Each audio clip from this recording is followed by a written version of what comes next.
Why do you call me Lord, Lord, and not do as I say? It's something that Jesus said in the book of Luke. He said it a little bit differently in the book of Matthew. But the question remains, why do we say we follow someone and not do what they say? This topic today is about the New Testament itself.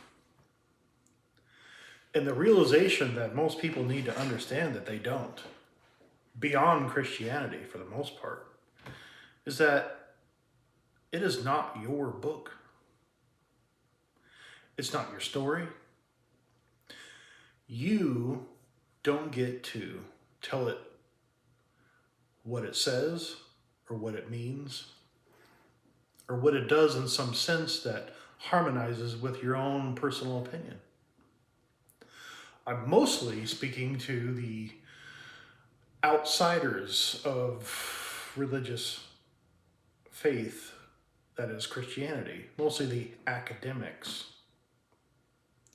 These people think they can take the Bible and say stupid things like the historical Jesus and the historical Paul, and these are the same nutcases that gave you the, instead of BC, it's BCE, and they're always trying to put their own spin on it and add to it.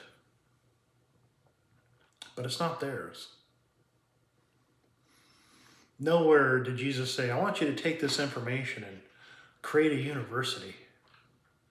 And I want you to become doctors. And I want you to give each other awards and collect money and have power. No. He didn't even say that for people that did believe in him. It's much different what he told, or what was transpiring in the time of Paul for that part. But the point wasn't to take what was said and turn it into some sort of theological study. I've talked about this many times before about what the New Testament actually says and doesn't say. Now, I'll be the first one. When I hear someone say, this is what the Bible really means, or this is what, I know you've heard it so many times. I get it. So have I. And I think we're all tired of it. It's like, oh, here we go. People that just say that just turns you off. It turns me off too. But when I say it, if you will, what I mean is this book was written in a language that we know about, that we can research, that we can look at. This book uses words in that language that has meanings. Sometimes it has different meanings, but the way it's being written, you can't get too far away from the main point of what they're trying to say. This language has been around in other forms. It's changed, but for the most part, it's intact, and it's been that way for thousands of years before Christ. All the way back to the Archaic era, which is about 800 to 1,000 years before Christ. Then we have contemporary writings, and we have writings after it as well. We have church fathers that wrote, that understood the language better than we would today. Only because they were there. But that doesn't necessarily mean that they understood it. It just means that they were alive during that time. So maybe they understood it and maybe they didn't. But we have things that are in our favor. And I've driven this point home before, is we have artificial intelligence. We have a historical language that's used for other things besides just this book, the New Testament. We still have people today that devote their lives to the study of this language. I've spoken to them. It's intact. It's actually so easy that they really don't pay a lot of attention to it. after they get past a certain point in their education, they kind of just move on to other things because it's very rudimentary. And it is, and that's good. And because it should allow us to easily understand what's being said. The problem is that there's a separation between the powers of the Christian religion, the religious world in general. Jewish, Muslim, it doesn't matter. But mostly Christian, because it's the largest. And they want to drive a wedge and separate between the people that actually speak the language. Now, of course, there's people that go to school for classicists, but you'll never hear about these people. You'll never hear about those people. You'll hear people like, the Bart Ehrmans or the Pope or whoever is big in your church or whatever kind of church denomination that you attend of your own free choice of what it says. But these people are working from the now, going backwards to Christ. So they've already established what they want to see. They just have to twist and turn and manipulate everything prior to that to get it to say that. A lot of times these people, like, for example, Calvinists, their religion, even Catholicism, it looks almost nothing like it did when it first started. It's evolved. It's changed. Mormonism has changed. It's just in the few hundred years that it's been around, for example. They just change it. They have to, a lot of the times, because things that they said don't line up with facts. And I don't think the Pope and Joseph Smith ever could have foreseen something like the internet. All the power of knowledge that we have at our fingertips, even in our hands, with our cell phones. I can do math equations on my phone.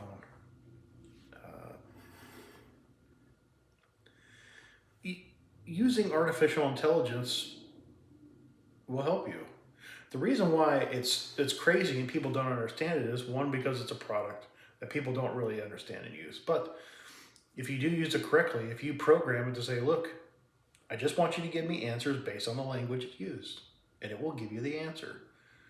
I've done this, I've already studied it, and consulted with those people, and I could tell that it is giving me what I'm asking for. But you have to make sure. When I finish all my sessions at a certain point of study in that area, and I go over it with them, the first thing I say when it's all over is, or the last thing I do when it's all over is, I need you to reanalyze everything we've talked about and make sure that everything you said is correct. Based on the language, the words used, and the meanings of those words and their historical meaning throughout and how it's changed. Because, yes, this is the starting point. Yes, things in the New Testament, word-wise, take on a little bit different meanings than they do everywhere else. But you still have to start with the language first. You have to start there. Then you can get into other things. And things like these supercomputers will help you. The best thing to do, which is what I did, was just talk to God. If you don't believe that you can't go to God and ask him all these questions that you want to ask your preacher or someone else or even me, why? Why don't you think you can? Cannot. That's the best teacher in the world. He's the one who created all this stuff. Who would know better than him? And that's what I did. And when I went to artificial intelligence, lo and behold, I was wrong about everything in the beginning. Oh, no, that's not, And then I asked him, where are you getting this information from? And of course, it's getting it from religion. Commentaries, theological views, religious dogma, etc., etc., etc. And that's when I prayed again and I said, am I wrong about all this stuff? All the stuff that I've been learning, am I crazy? Am I just making it up in my head? How could I be making it up? How is this happening? Is this stuff that I just learned from somewhere else and for some reason I'm seeing it? It's coming out when I read it? it was because of all the religious man-made dogma that existed. And I was able to eliminate all that and just say, just stick to the language, because that's the answer that was given to me when I asked God. Just the language, no commentaries, no religious, no theories, no nothing. Just the language, the words used, and the meanings of those words. And boom, everything opened up to me. And all of a sudden, everything that I was saying to it was correct. And that's how it is in this world. Everything that I say is incorrect, according to everyone else. Everybody. Atheists, Christians, it doesn't matter who they are. I'm talking to college professors, the Ehrman, the Tabor. I've asked them all kinds of questions. But they never said that I was wrong. They said they just don't see it that way. I also asked ChatGPT about the type of people that ask questions like I do. 99% of the people, when they ask a question based on some sort of something that would come out of the New Testament, they would ask questions based on the religion. They'd have to try to sit here, and I can't imagine how complicated it would be to sit there and say, okay, I'm a Catholic living in America, I'm a liberal, I'm a fiscal conservative, just in order to get these answers that you want. And that's why people look at AI and say, oh yeah, see, AI is flawed, it's stupid, it doesn't work. Because it doesn't give you the answers that you want to hear. That's why you go to church, because you choose the church that you go to. Because you like it. You don't go to the church, you don't go to the Jehovah's Witness church because, well, I don't like it, but they're right. I researched it, they're right. They're 100% correct. Or it's the closest religion to what it's actually saying. Just an example. People don't do that. People go to the church that they want to because they like it. Or they say, I like it because it's good for the children, it's good enough. And they ask questions the same way. But those questions don't pan out in reality. In their world, that's what they want to see. But AI is not going to validate their world all the time. Nobody asks the truth. Nobody asks God what the truth is. And no one in the AI world, and I've asked numerous different companies, if you will, ChatGPT, all these other AI companies that you can find, Google. It's the same thing. People just ask what they want to hear. God likes, me, right? God approves of everything that I do, right? That type of question. Tell me I'm good. Fill me up with the Spirit. Let's have it. That's what they're asking for. It's like a student who goes to college and just starts teaching the class. Someone who joins the military and just does their own thing. Instead of going to boot camp, they just come up with their own boot camp. Or they come up with the boot camp that most people like. Or they come up with something that appeals to them. I'm going to go to boot camp, but I'm going to go to this type of boot camp inside the boot camp.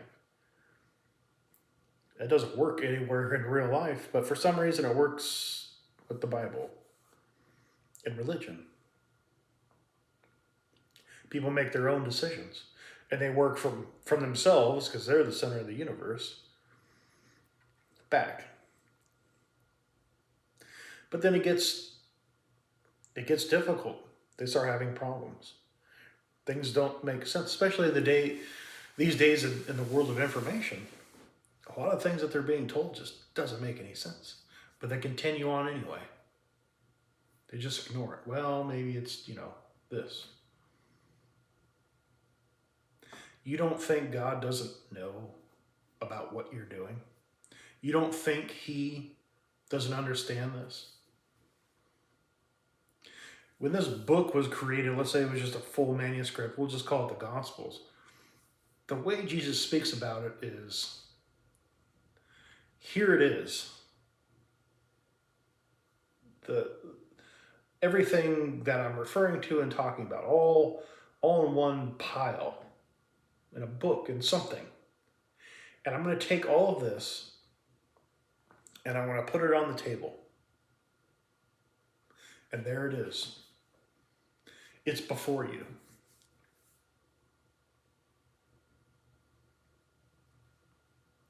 If you want it, you can take it. If you don't want it, fine. And that's the way it is. It's before us. It's available to us if we want. The people over time have taken it and said, well, let's say this, or let's add this. We think this, we think that. Well, I hate you, well, I hate you. And we're going to go to war with each other, even though we have the same creator. Blah, blah, blah, blah, blah, throughout time. And this is why it's so confusing. That's why I was confused when I started asking the computer. How come the things that I'm reading don't make any sense compared to what you're telling me? That's because there's 2,000 years of bullshit created by human beings. Created by human beings that created a religion based off of what was said. Just like Judaism. Judaism was created by humans off of the Ten Commandments. Christianity was created because, hey, everyone's doing this thing now. We're opportunists by nature. We can be leaders of an organization that is their God. And will have that power. The Pope is God, Jesus on earth, I think is how they term it. He's a successor of Peter, who's a successor of Jesus. So they're Jesus on earth. Do you really think that's what it's saying? No, it doesn't say that. Yes, it talks about the keys and all that, but nothing about succession. And these are the type of things that you would understand if you read it. And if you, how can I say this? If you understood it in its original language, it makes perfect sense. There's no problems at all. There's no Paul and Jesus not disagreeing with each other. There's no contradictions like people say that there is. Okay, they forgot the dot and I. Okay, they didn't, Luke didn't completely fill in the things that Matthew said. Well, of course they are. They're different. They have different perspectives. It does mean something. And yes, there are things that I don't know what they are. Even artificial intelligence doesn't know what it is. Sometimes they have an answer for it. But I program it to be honest. And a lot of times it says, it could be this, could be that. We don't really know because it's incomplete. Like the birth narratives between Matthew and Luke. Is that really a big deal for you? Is it? I could care less. I don't care who David, I don't give a shit. I believe because he said so. The resurrection. Can I prove that? No. Did it happen? Yeah. Why? Because they said it happened. And I believe. If it said Jesus is a purple dinosaur, okay, that's what I'm going to believe. If it really says that. That's the whole point of this. It doesn't matter what you think. It doesn't matter what you believe. Those people that came to Jesus and got on their knees and said, please help me. Please cure me. Please, whatever it is. There was no thinking. There was no, theological conflict. Jesus would say, do you believe? Yes. let it be so. I'm paraphrasing. You're healed. The kingdom of God has just come upon you. He didn't actually say that either. He said, if I cast out demons, but it is the same thing because sin is supposed to cause these problems. Demons is supposed to be the reason why you are lame or you have bleeding or something like that. That's what I'm of the understanding as right now, is what that means. So when Jesus cast out these demons, the kingdom of God has come upon you. That's what it says, clearly. But then people say, oh, the kingdom of God isn't here yet. Oh, well, it's in Jesus. So it came upon you, but the second I walk away, what? What happens? These religious sources don't have an answer because they can't answer it because it's all bullshit. I can't make it any clearer than that. It's all made up, and it does not. It is not compatible. It's conflicting. The truth is crazier than what you believe. You think dragons and Jesus going up, just coming back to life and flying up to heaven? People don't really think about that. That's pretty nuts. If that happened right in front of me, I was like, geez. And I already know about it. But what about all the other stuff that's true? People don't believe it. Well, that's what it says. Oh, it means something else. And it's like, you have the apologist. Well, people have the excuses. That's what I call them, excuses. Because they always have an excuse for something. It's just like those people. Why aren't you on time? Oh, well, my alarm didn't go off. Oh, well, I didn't, they always got an excuse. They didn't ask for an excuse. They asked you to show up on time. We don't care if you did. We don't care what your problems are. And it's the same thing with the New Testament. We don't care about you. That's not what this is about. It's not about you in that sense. It's about you believing yes or no. Do you believe everything that's being said? Not your version,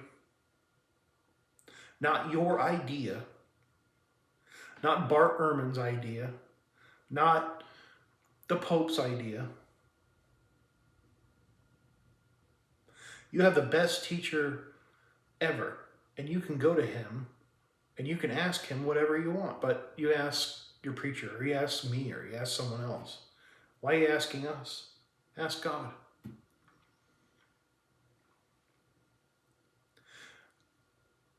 It was like 3-4 months now I started using AI for the first time in this respect.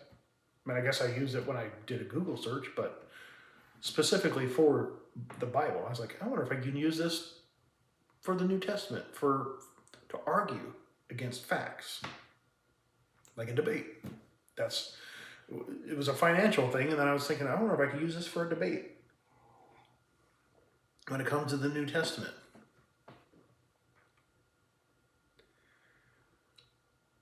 And then all of a sudden, everything just made sense. I already was told this stuff, but it was confirmed, factually.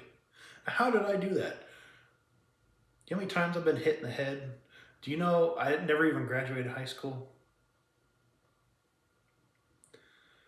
I've read the New Testament probably, over 100 times, especially with the Gospels, maybe 25 with the epistles, in different versions. And there's a reason why I did that. It's because I had to. I had to read it over and over and over and over again, just to understand what it's saying. Because I could take apart an engine and put it back together, but reading a book, reading a book on how to do it, it's not going to happen. I pack parachutes, and I could pack a parachute and read the manual and step 1, step 2, okay? I learned how to do it. The military taught me how to do that. But just plain reading? No. But I could do it now. And that's all I read. I only read the New Testament.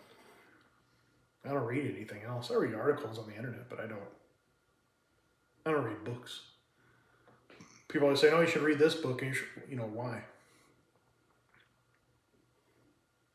Was that person there when Jesus was around? Like Josephus?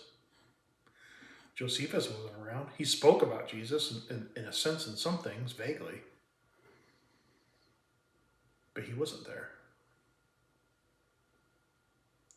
Most of the people that wrote books in the New Testament, or at least who they're attributed to, they weren't there either. These are sometimes, I would say, let's just say at second best, they were secondhand accounts. Let's just do that. Worst case scenario, everything was a secondhand account.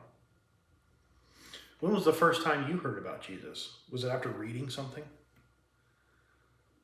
Did you go to the courthouse and download case files and depositions and read it about what happened? No. You heard about Jesus. You heard a story. Whether it be good or negative, a Catholic story or a Protestant story. But you heard about it just the same way that they heard about it during the time of Christ, right after the time of Christ. Even after the time of Christ, where books were still really hard to get, or you weren't allowed to read them, or you couldn't even read. It's all about faith. But today we have so much noise in the world of, let's just say, Christianity. Because that's what this really is. It's Christianity. And that's what these people are really studying. They're not really studying Jesus. They're studying the human point of view of Jesus. When someone says, read this book, read this guy's view or this gal's view of Jesus or this or Paul or whatever it is. I don't care about them. We have intact, ladies and gentlemen, the original words of what was happening and being said. The lessons. It's been preserved. Divinely, whatever you want to call it. It is a miracle. Because for ancient manuscripts,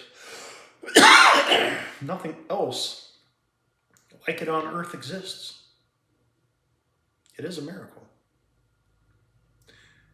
It's been written in Greek for a reason. Everything is on purpose. And we have it. And it's before everyone. Everyone has a Bible almost. Or you can get one. You can go online and get one for free. And you just start reading it. We have so many different versions, and that's because they want to change your trajectory. Ting, ting, ting, to get you to see what they want you to see. That's why we have these versions. Because they want you to see what they're telling you. A lot of it is just kind of half-baked. And then you need a trained professional, right? Because preachers, to kind of complete the manipulation process. There's a reason why all this happens. If you knew the original language somehow, just naturally, let's say you grew up, let's say there's a country that still has that language, which there's not, but let's just say there was, and you grew up there, and this is fictitious, of course, and you understood it, and you read the Bible, it would make complete sense to you. It really would. You'd have a couple questions like, what's a denarius, or who's Isaiah? What's this? He's referring to someone. He's paraphrasing, or he's quoting someone from the Old Testament, as it turns out. But I don't know. But for the most part, it makes perfect sense. But it doesn't make sense to you here now, 2,000 years later. Why? Because they obscure it. It's right in front of you, but it's not. That's usually due to you because you are lazy. You're just lazy. You don't look at it. And when you do, you start to see something. But then you turn to your preacher and he says, ha ha ha, Oh, yeah, you people like to read the Bible. Oh, boy. He gives you that backhanded compliment, that snide remark. I've seen it happen. No one's ever done it to me, but I've seen it a lot. Oh, oh yeah. Well, you people, you just learned how to read and you're reading, you're a big boy. All right, let me tell you what it means. They demoralize you. They tell you you're crazy. When you're starting to see something, most of the time you walk away even more confused. And then you become an atheist or something. Let's just say you go that route because it doesn't make any sense. And the way they show it to you, okay, yeah, oh, dragons, oh, the end of the world, Armageddon, oh, okay, cool. Wow, I'm going to read this book tonight. And you're reading like, that doesn't make any sense. What about this? What about what's this? What's all this extra stuff? Oh, don't worry about that. Just have faith. I have the Holy Spirit in me. Can't you see it? That type of stuff.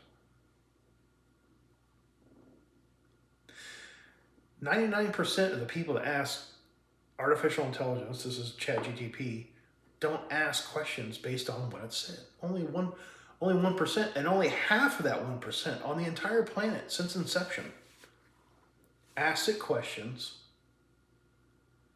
continuously about what was said. People like me. They're studying and they're like, no, what does the language say? What do these words mean? Just tell me what it means. In its original language. No theology, no nothing. Only half of a percent do that on a consistent basis. The rest of you do not. What does the Pope say about Matthew 12:25? That's what they ask. That's Jesus. No, that's Catholic Jesus. People create their own Jesuses. There's the historical Jesus, Catholic Jesus, Korean Jesus, Black Jesus, White European Jesus.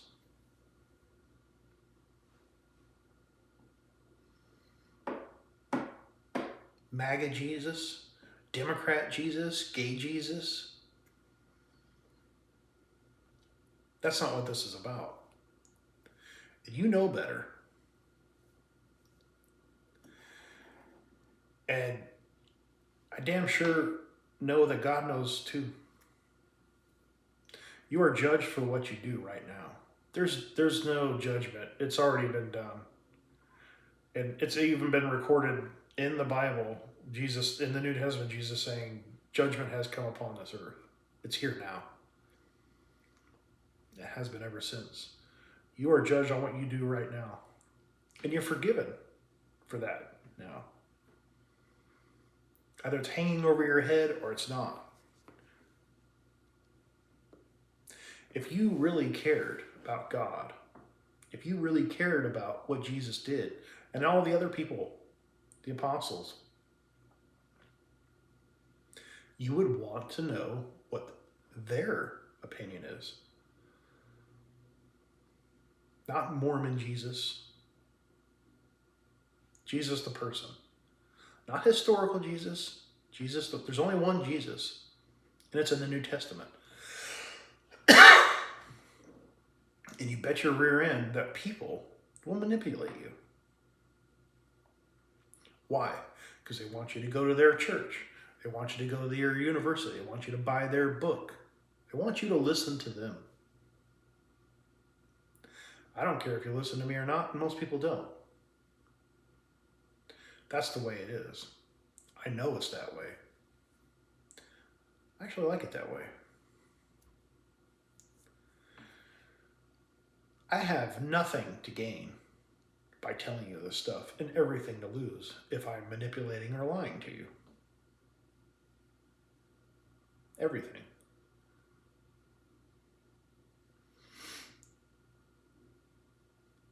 Mostly when I make those videos, I'm talking to myself 20 years ago. And I know there's other people like it.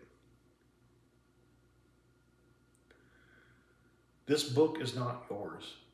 It doesn't belong to you. You don't dictate to it. You, if you really cared, would just read it. It's a book. Even in English, it's a book. And you can understand it. The problem is that everything you already know gets in your way.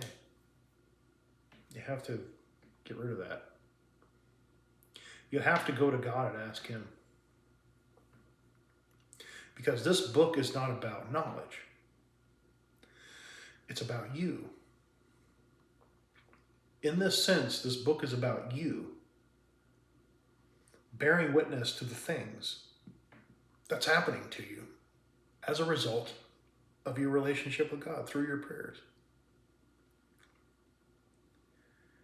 This is my opinion, what I'm about ready to say, but you're born into a world of sin. You're born into it. The person that delivered you could have been high on coke and alcohol and hadn't slept in 2 days and, sleeping with his nurses and they bring you into this world of sin and all these things going on. And after a while, you start to become just like them. Sometimes a little worse, sometimes not as bad. Sometimes way worse. Everyone's different. You cannot enter the kingdom of God, His realm, and be like this. You have to change. You have to turn away from this world and to Him. And you do that through prayer. And as you do that, you look back at the world and say, oh, now I get it. I'm starting to see something. Just like when you read it, that's a different way. But when you read the Bible and you start to see something and then someone comes and slaps it out of your mouth, tells you you're stupid, this is different because our Father is showing you this. You go to the Father and you look, and then you look back and then you see more clearly. It's not about knowledge. It's about understanding. For you. Oh. That's why I'm not supposed to do 100 miles an hour down the road on my way to work. Okay. Not because you can get in trouble, because you're starting to realize something. That's what jail is really for. You're supposed to go away and think about what you've done. And then you really, wow, I killed a person. I shouldn't have done that. I get it now. It's the same thing. It's repentance. And it's actually a really good thing when you realize it's like, wow, okay. I get that. Thank you. Thank you, Father. And you start to turn away from this world more and more. And you revert back to that child that's in you.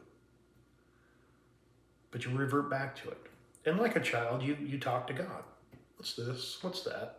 You people with kids. What's that? What's this? What is that? It's the same thing. Instead of going to your stupid preacher, you just go to God and you get the answer. And that builds faith. And as you look at the New Testament, if you even want to, I don't see how you could keep yourself away from it because you're so interested. You're in love. You've fallen in love and you want to know more.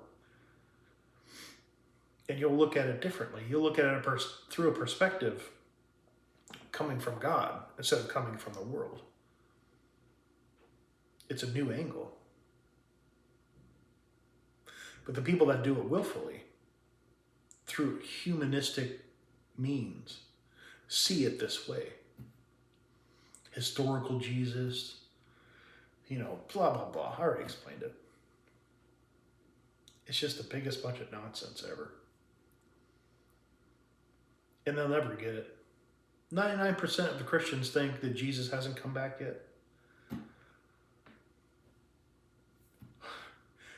Even when I started out, I knew that wasn't true. I read it and I'm like, well, like Luke 21, it's like, how could this, that was the problem. How could this still be future? Look what he's saying. Oh, well, yeah, he said that, but there's this really obscure 1,000 years like a day, and a day is like 1,000 years, and foosbaba, magic. Well, that doesn't make any sense either. How do you equate that? What is that? What is that? They don't have any answers. They just get angry. Oh well, he just, what do they say? Well, he's just, you gotta keep coming. You gotta hear my message. You just gotta, that type of nonsense. It's really bizarre. These people are just really, really weird. It's a cult, and I haven't been to every church in America or the world, but I see it all the time. I see it with the atheists, the Muslims, the Jews. They're all insane. They're all brainwashed. They just sit there and huff and puff each other's ass fumes, getting all high off of religion, and that's what drives them. I don't I don't mean to put words in God's mouth, but I don't think that's what he's looking for. He's looking for a person who will just love him enough to just sit there and listen, to want to listen. I don't want to know what the Pope has to say. I want to know what you, Father, have to say. Maybe that part will apply to me, maybe it won't, but you're the apple of my eye.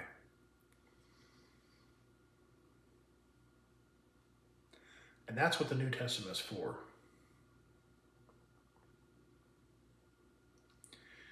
It bears witness to these changes. It's so you can look at it and say, I get it.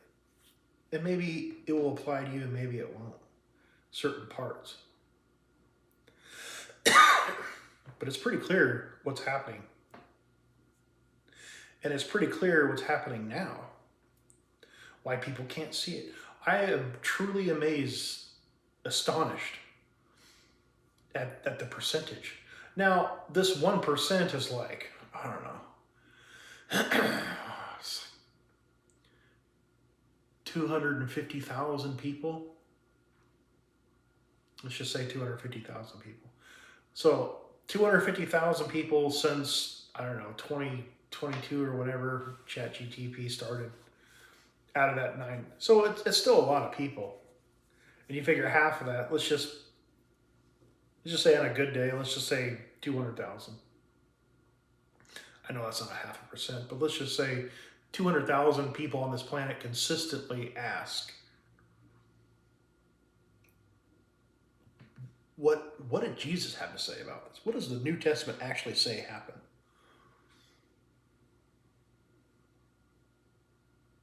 Just 200,000 on the best day of its life. It's more like 100. I've asked it before, and that's why I'm kind of confused, because I remember it saying 30,000 people. This 1% constituted 30,000 people on the planet.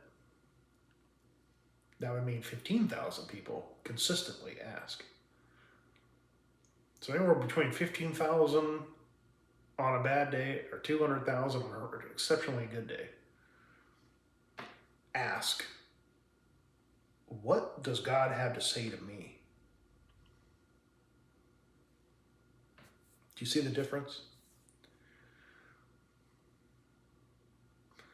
Do you really think that you're a disciple of Christ by going to the church that you want to go to hear the message that you want to hear, to put words in the New Testament, if you even look at it at all? Do you really think that's going to work? I know it doesn't work. And that's why you have the problems that you have now. That's why you're empty. You look around and you look at everyone else who's more than likely fake. They're just faking it. They're so high on Jesus. And you look at them and say, how come it works for them, but it's not working for me? Because I go home and, I'm dying inside. That's because there's nothing in you. God's not in you. You're trying to fill yourself up. with things that aren't there. Using the New Testament in ways that's not what it's for. Of course it's not going to work. You became an atheist because there's no God, because you prayed to him and it didn't work. Well, of course you were lied to the whole time. I know these people like that Steve Gregg, great teacher. Maybe he's like 95% good, but 5% he fails. And he fails on purpose because he sells out to his ideology. And it's not really apparent. You look at his position and you say, here the guy just wants to read the Bible. He's a good guy. And that's what most people think. But he's just as dark and nasty as these mega preachers. These, it doesn't matter. Either you're on one side or the other. And he's a Satanist. And all these other people are Satanists as well. That's the other thing you don't understand. These people are Satanists. People that practice the religion of Judaism are Satanists because they literally are doing the opposite of what God wills. And you more likely are a part of that organization as well. Just because you're a Christian doesn't mean you're safe. Do you understand that? So not only you put words into the gospel writers' mouths, but you're using it against the kingdom of God. You're in opposition to God. Because either you're listening or you're not. And everyone else, the professors, the academics, that, have fun. I guess it doesn't really matter. And I don't think God really cares either what we do on this earth. And he's not going to get involved with anything. He'll just let you do it. There's no God? Okay. Joseph Smith is a, what do they call him? A prophet? Okay, have fun with that. God will let you do it. I'm almost putting words in his mouth. I don't mean to, but it seems like he'll just let it happen. Or people are right and there is no God and it's just us. Because it seems like the same thing, right? That's why most people lose faith. But they never go to God. They never ask him. I had a guy, I tried to ask him, he made it sound like he did pray to God. He did get to know him to a point, get to know him enough to a point where he said, I reject you. I don't like your politics, or I don't like your views, or whatever it was I was trying to ask him, but he wouldn't answer. He thought I was being a smart ass, and I can understand that, and I tried not to. I said, I'm genuinely interested, because you're the first person I've ever heard say something like this. Can you answer these questions? And he didn't take it serious.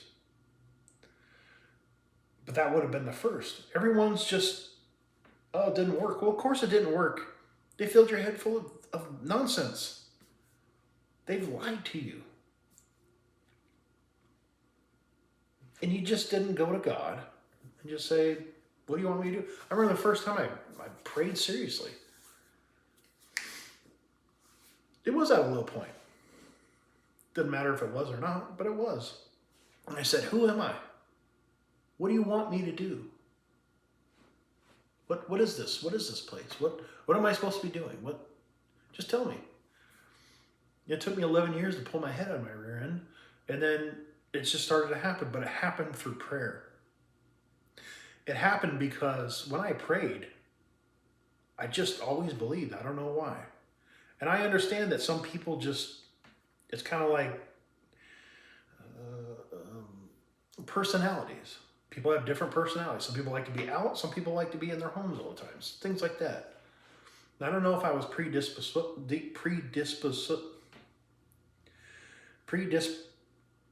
you know what I'm saying. Predisposed. I can't do it. Predisposed, you know what it is. To go to God. I do not believe in the God draw you thing. That's not the way it works. Jesus said so. There's no, I'll take you and I'll leave you. No, that's a lie. Most of that refers to the apostles. The apostles were chosen, okay? Anyone can, it doesn't matter what race you are, because there's no such thing. It only exists here on earth. Race, sex, where you're from, wealth, all that, no, education. That doesn't mean anything. I have no education and I can see clearly. I could have a bunch of education and I could still see clearly if I went to God. But people don't go to God.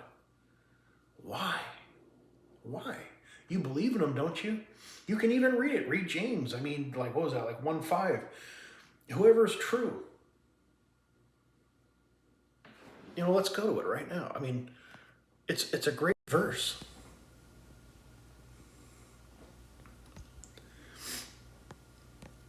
Whoever, and this is the whole point.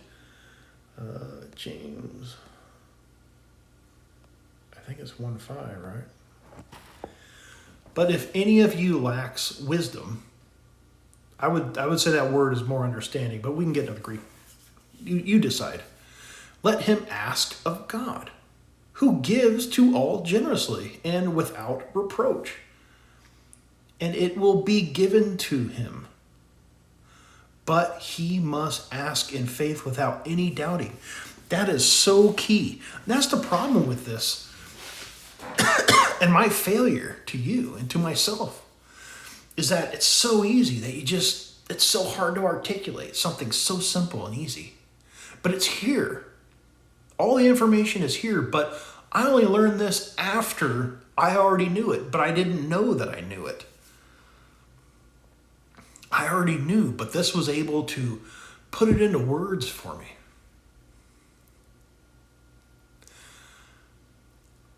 The Bible bears witness to what we're being taught.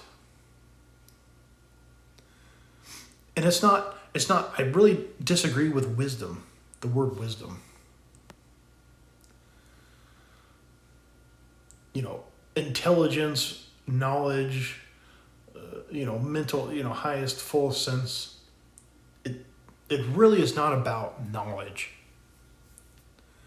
And I see that throughout the New Testament. It's not about knowledge. It's about understanding. It's about getting it. Do you get it? Do you understand? Do you see that I am he when Jesus speaks? Do you see it? Do you get it? If you want to call it wisdom, fine, but it's not something that you can use. But people do it all the time. We're going to start a church, a religion based off of it. We're going to start a university based, hear our message. Poppycock. That's not what this is for.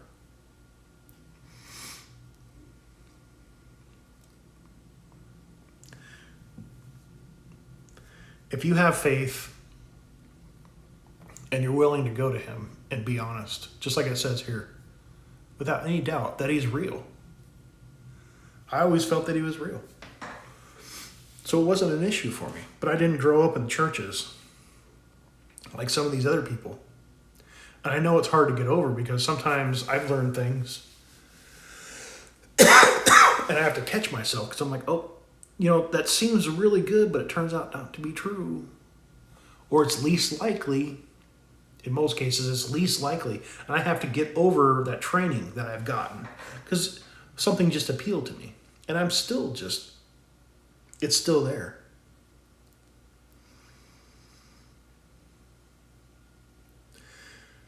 But there is no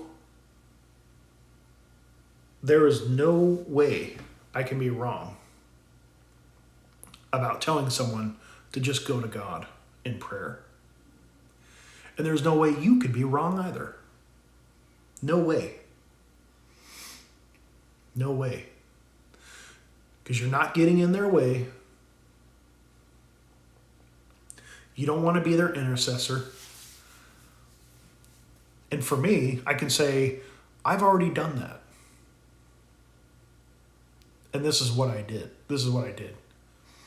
If you drive by my house and you say, wow, that's a really cool deck. Did you build that? Yeah. How did you do that? I went to this lumber company. I talked to a guy named Jesus. It's right over there. Cool. I'm going to go there. Or maybe I'll go there in the future. Or maybe I'll think about it.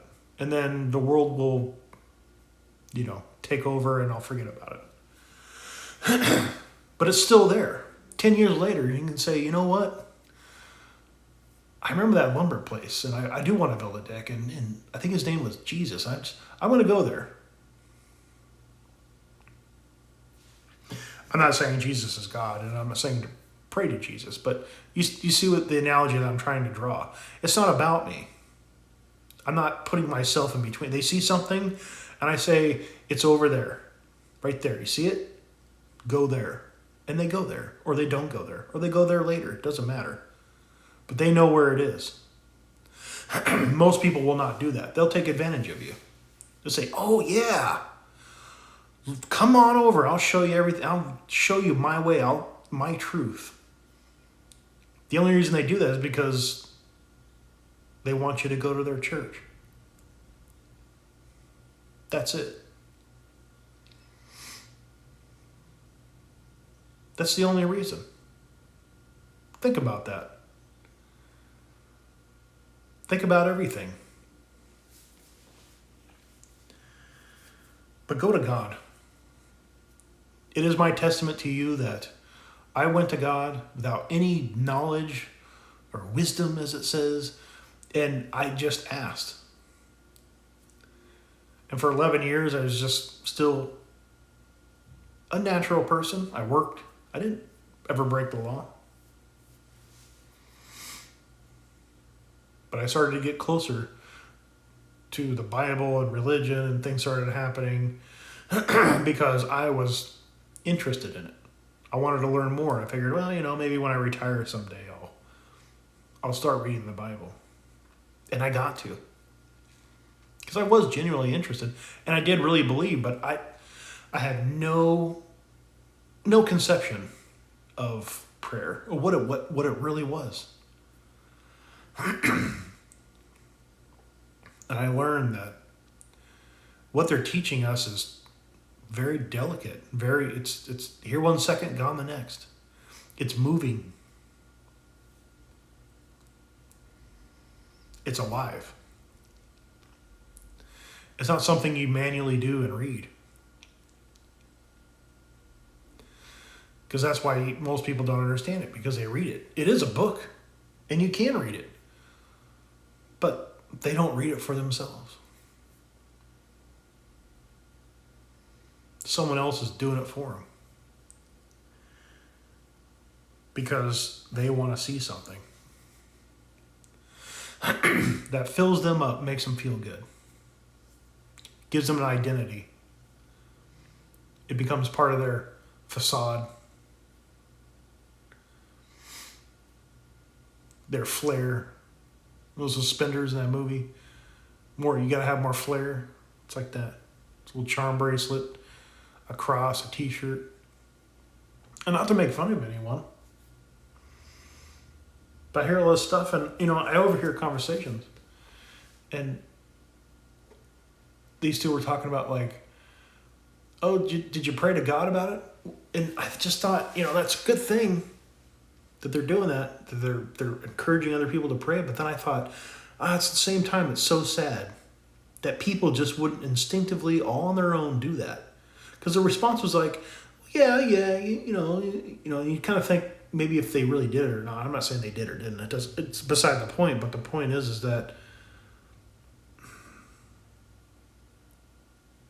the fact that we have to say, go to God, I blame that on our religion. Because they've taken it away from us. They've gotten in the way of God with all this religion and Bible studies and theology schools and atheist and all these different forms of avenues of attacking the New Testament and trying to understand it by way of means to understand what it's saying. But none of them is from God. And you will not understand it unless you get it from God. You will not be accepted if it wasn't for God. Your preacher isn't going to do it for you. So it was great and sad all at the same time. And I've done it too. To other people, it'd be great to just say it in one sentence, but it doesn't feel like enough. And when people look at prayer, it's like, oh God, oh, Grammy's sick. Can you help her? That's not what prayer is for. You can pray for other people. But you got bigger problems there, bucko. Right? You got bigger problems than Grammy has. And you don't even realize it. And that's what most people think. They don't realize the trouble that they're in. They have no idea, no concept of what this is. And they think, oh, I go to church, I'm fine. It's not fine. And you know it's not. And when people say, well, did you take it I think he said, did you take it to God? Did you take it before God? Something like that. It's pretty nice. Did you take it before God? Probably coining a phrase. And the guy was like, yeah, I mean, yeah, like he didn't, but he did, but probably didn't. Wouldn't it be great to phrase it the other way? Like, when you ask God, what did he say? What did he lead you to? What, would you share that with me? That'd be kind of a personal thing. But something like that it would be great. This world, it'd be great if there was no hungry people, no war. And in a sense, it's the same thing. It was great and sad at the same time. It's great that he was doing it, but it's sad that we have to do it. Like, we even have to ask. Like, that's not the number one thing you do anyway. For someone to just assume that, oh, you did, what was God's response? Has he answered you yet? What's your view on this passage? What's your view on that topic of whatever problem he was having? I have no idea. Let's just say money troubles or something. I don't, whatever. But that's not how it was. It was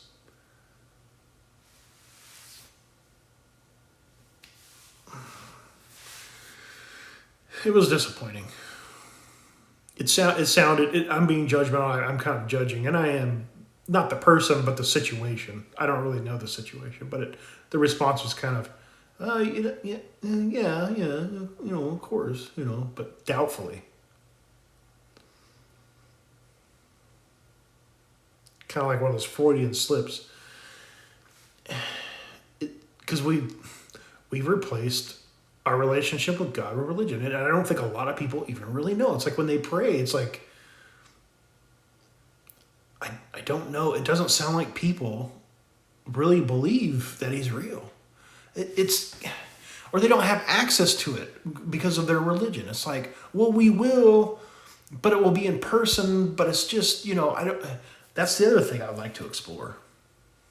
It's when people pray, it's like, do they really feel they're talking to the God? Are they praying to Jesus? Are they praying to baby Jesus? Was that Talladega Nights or whatever, that comedy where he's like, oh, baby Jesus, he's praying to baby Jesus. I mean, all these prayers that people have. I don't know what their view is on it.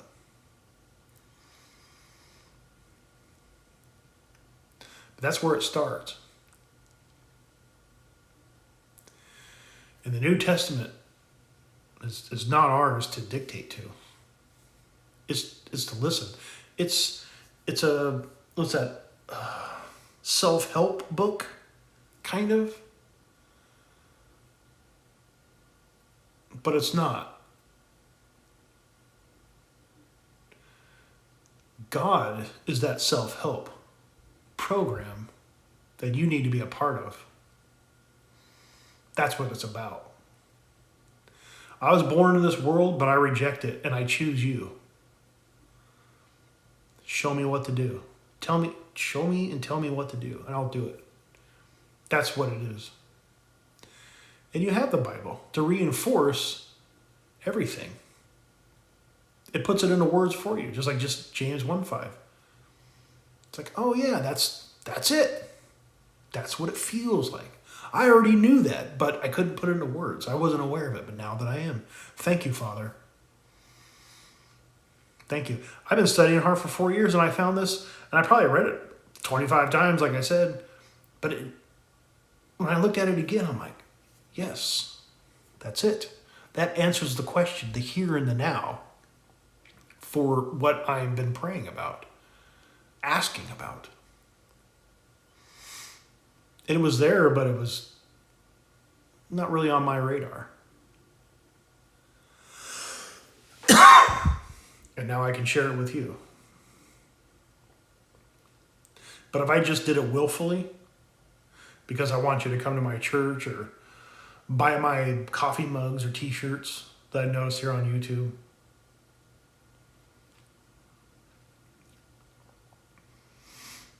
I could turn it into something that it's not. And you wouldn't know the difference. Because you're not paying attention. And someone will take advantage of it. It's just like that statement that's made, I think it was Colossians. He talks about wearing the full armor of God. It's kind of the same thing, that message. I would interpret that as easily put, you do need protection from the world. The protection that God gives you. You'll be under his tutelage. You'll be under his authority. And he's the one who says. And as long as you're with him, you're good. Even if you make mistakes, doesn't matter. Maybe you'll learn, maybe you won't. Still doesn't matter. Because you're trying. And you do care. You're doing it with him. Through him. Next to him. When you go to church and you read the Bible on your own, you're all by yourself. You're just willfully doing it.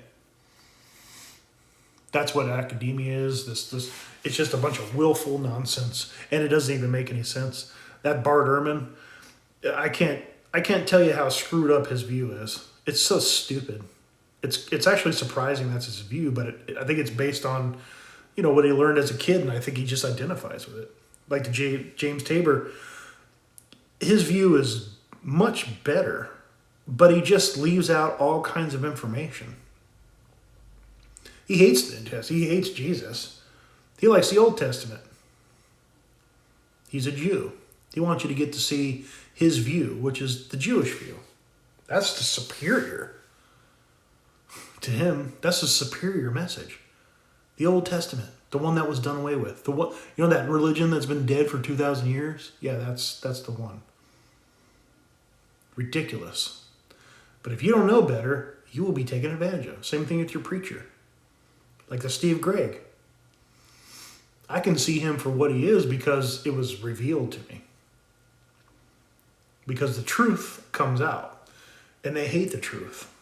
It's light, and they hate the light. Even if that Steve Gregg was 99% correct, wouldn't matter. Because that 1% is incorrect. And it's incorrect willfully and on purpose. And he's masking something. He's hiding something. And when I expose it, something comes out of him. Something evil. That's how I can see. See that video that I made about him? Nobody has even looked into the situation at all. Okay, what are you accusing him? Will you talk to me about? I thought one person was starting that conversation. He just wants to hear himself talk. Just some idiot.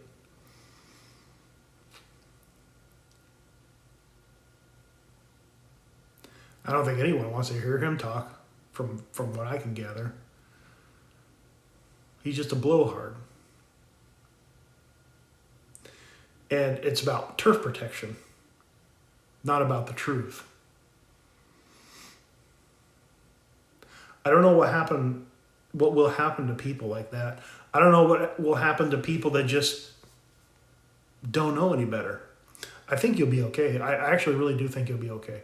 You go to Catholic church and you just believe and, blah, blah, blah, blah, blah, and you're a good person, I think you'll be okay. Because you believe and you have faith. But when you intentionally go around and say, oh, no, no, no, no. The Virgin Mary is Queen of heaven and earth. And you push stuff like that, especially upon other people. One, naturally, they're going to reject it.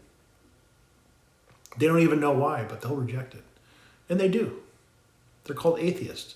They're called liberals, communists, Nazis, people that reject the message. Hitler rejected it because he knew it was a bunch of bullshit. But he still played the game. He still claimed to be a Christian. Identity-wise, he had to play nice. Even a dictator like him. But he didn't believe. Most people don't have to play that game. They can just be themselves and say, I don't believe. And I want to dye my hair purple and start dating other women. Because they're a woman. Or a guy who's going to start dating other guys. Or however they do it. Maybe I'm going to become a guy. Or a girl. All kinds of really bad things are happening. Because you're lost. And you're looking for anything to attach yourself to. And the liberal world is more than happy to accommodate you. They've even made it crimes to give people doubt. Like if you doubt someone who wants to get surgery for become a guy or a girl, that's a crime. It will be investigated. Because you cannot allow reality to come into the situation. You need everyone hypnotized. Marijuana, alcohol, it doesn't matter what it is. Therapy with all the drugs. Anything to kill your conscience and just get you to listen and obey. And it will never work out. It never has. I mean, look at America.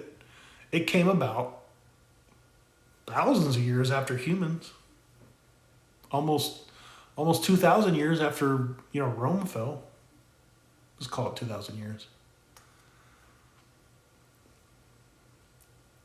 And it's starting to fail too for the same reasons. But for the same reason it fails is the same reasons why it will ultimately fail. Who knows, maybe Africa will become the new America. Or Antarctica. Or South America. We don't know. But people will always want freedom. And you can't have freedom or peace without God. It just doesn't work that way. And that's why this country is failing, because at least you could pretend to be a Christian and a good person. But now they've changed those systems. Now you go to church and, a woman has a right to choose type stuff. These things won't last.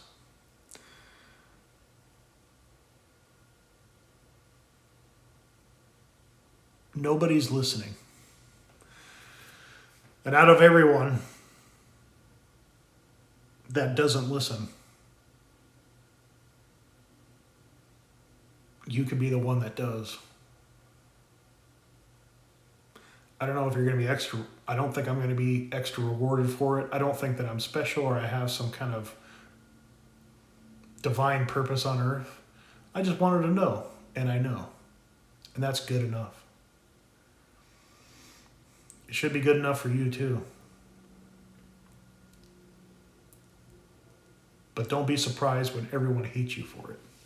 Don't be surprised when everyone doesn't want to get on board. When everyone does the opposite thing.